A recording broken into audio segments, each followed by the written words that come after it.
អ្វីដែលជួបប្រទះនៅបញ្ហាចំនួនព្រំដែននាំមកនៃភាពអវិជ្ជមាននៅលើអារម្មណ៍របស់ខ្ញុំច្បាស់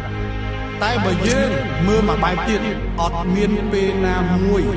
ដែលខ្មែរមានការរួមសាមគ្គីដូចទាំងអស់នេះក្នុងពេលបច្ចុប្បន្ននេះទេ